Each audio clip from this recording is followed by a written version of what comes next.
Welcome to the Jeff Crilley Show. And now, here's Jeff Crilley.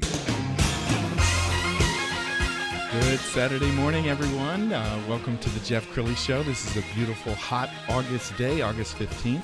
Seems like every time you turn on the news these days, there is another story about head injuries, whether it be veterans coming back from war or athletes getting hit in the heads and concussions.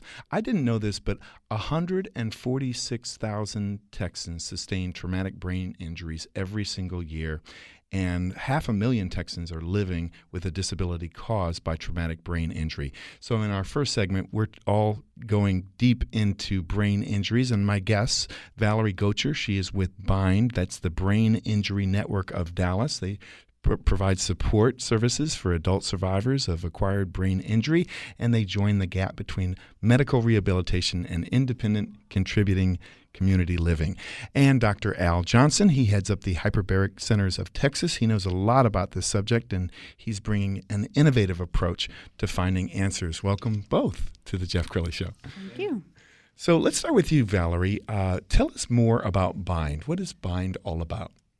BIND is a nonprofit organization, and as you said, we're dedicated to supporting the long-term recovery for people who've experienced some type of brain injury as an adult. So whether that be a traumatic brain injury like a blow to the head or a concussion, or a stroke, which is another common cause of brain injury, what we do is we help facilitate that person's transition from being a medical patient to becoming an integrated person, productive member of the community and society again. And you really are filling a need that's not being met, right? So if somebody has an injury, they go to the hospital, they may go through rehabilitation or something like that, but all of their needs are not met. Is that correct? That's correct. The thinking at this point in time is that brain injury is more of a chronic condition or stroke, meaning that that person may have needs that last throughout sometimes the lifetime. The medical model supports a person for a long time, but then what BIND's goal is to support them when those medical supports are not available anymore. And Dr. Al Johnson, you've been working with people with brain injuries for a number of years. Is that right? That is correct. And you take kind of a different approach to working with people with brain injuries. Tell everybody about hyperbaric oxygen therapy. Well, what I do, I'm an internist by training, and I treat a lot of people with head injuries, whether they're with stroke, traumatic brain injuries, or toxic brain injuries. It all affects the brain cell. So my challenge was in handling these people was how do you recoup brain cells that have been damaged but aren't dead? And in searching the literature, hyperbaric oxygen is the one way that can be done. And so over the years, I've treated stroke patients, traumatic brain patients, and other patients with lack of oxygen to different tissues with hyperbaric oxygen. And I know that, years ago, Michael Jackson had an oxygen chamber, and I think in a way that whole therapy got a stain from that. But it's really been around for generations. I think originally to help wounds heal faster. Is that right? Well, it's been traditionally used for wound healing in diabetics. Around the world, though, it's been used for a whole host of things where there was oxygen deprivation and you needed to rehab tissues.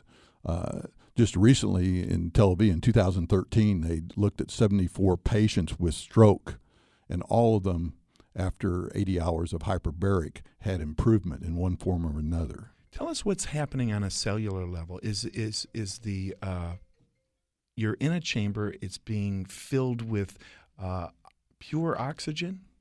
Yes, you're treated with 100% oxygen in an enclosed chamber, which is under pressure.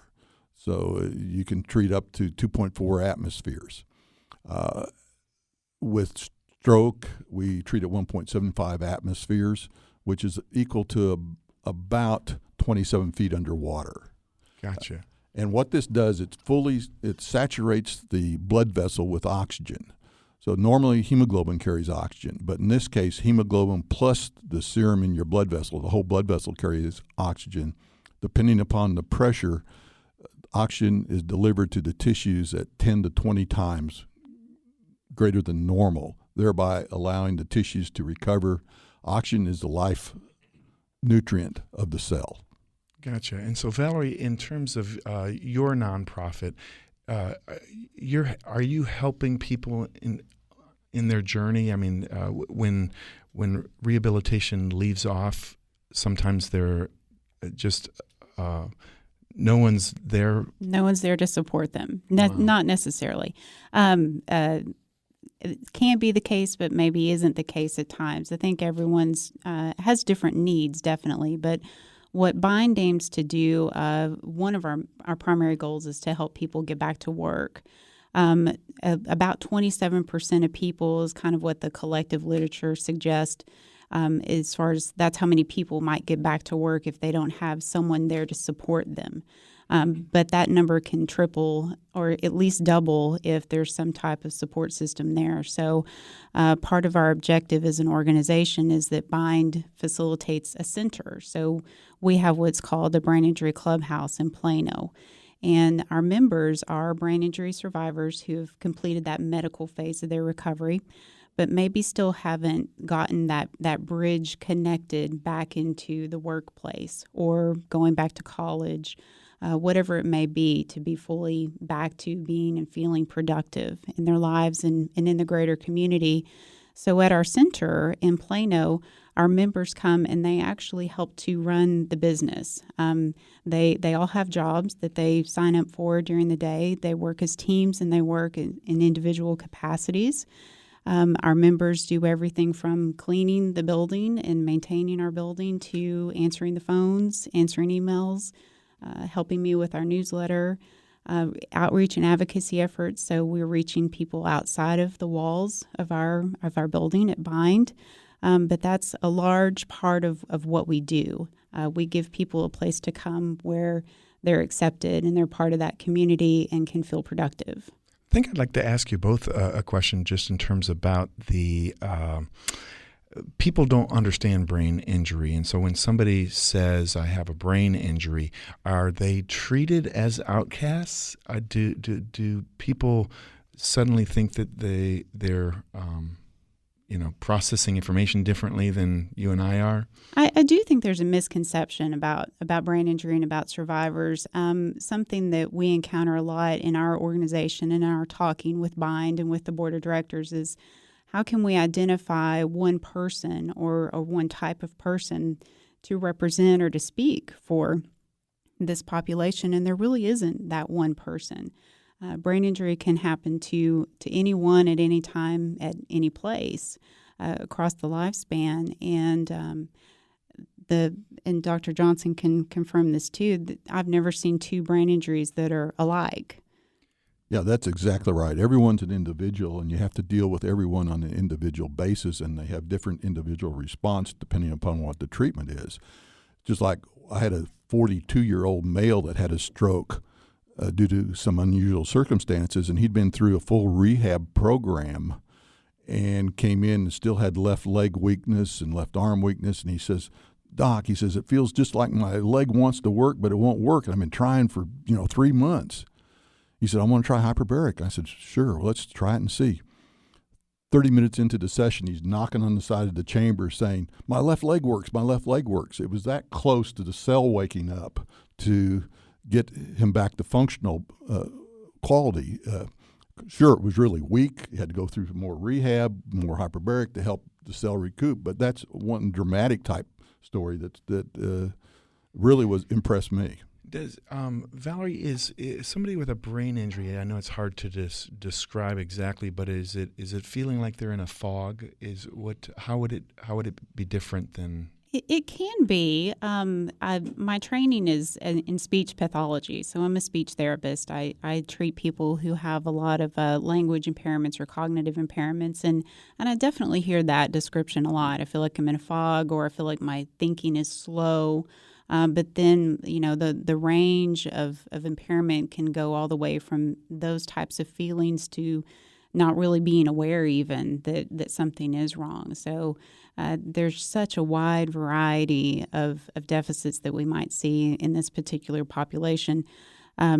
It's very interesting, and no two people are alike.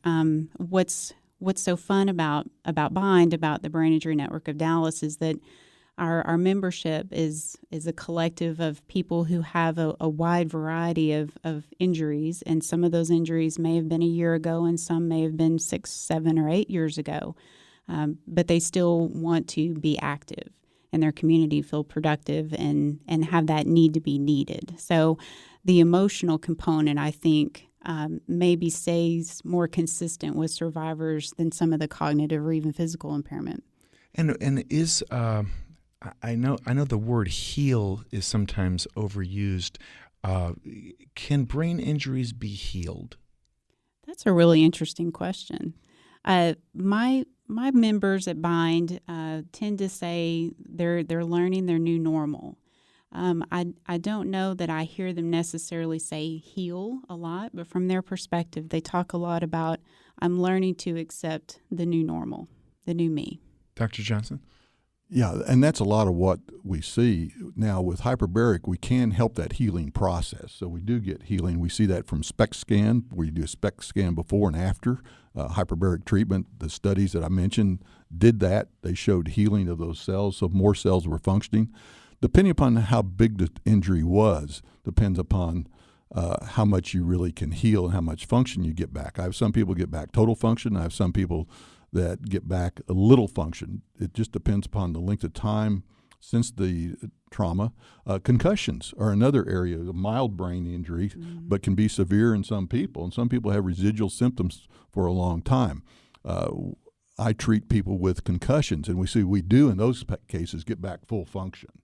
And as we were talking about before the show, people with injury during surgeries where they've lost oxygen for a little bit of time or the anesthetic has adversely affected the cells, that brain fog does clear with hyperbaric oxygen treatment in most cases.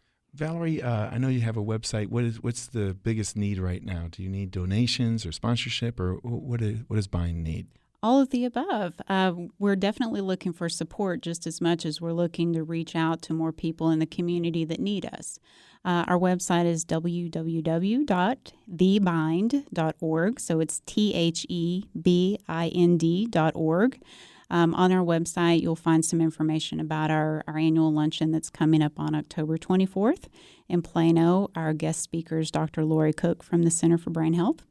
So we have a wonderful list of sponsors on that website, including our major sponsor, the Medical Center of Plano, some other rehab facilities in the North Texas area. And we're also participating this year again in North Texas Giving Day, and that's on September 17th. And donations can be made to Bind through the Communities Foundation of Texas on northtexasgivingday.org website on that particular day. Excellent. Thank you very much. And Dr. Johnson, what's your website again? It's www.hyperbariccentersofTexas.com. Thank you both for being on the Jeff Crilley Show. Thank you. Just ahead, if you look up Renaissance Man in the dictionary, you see a photo of my next guest. That's just ahead on the Jeff Crilley Show.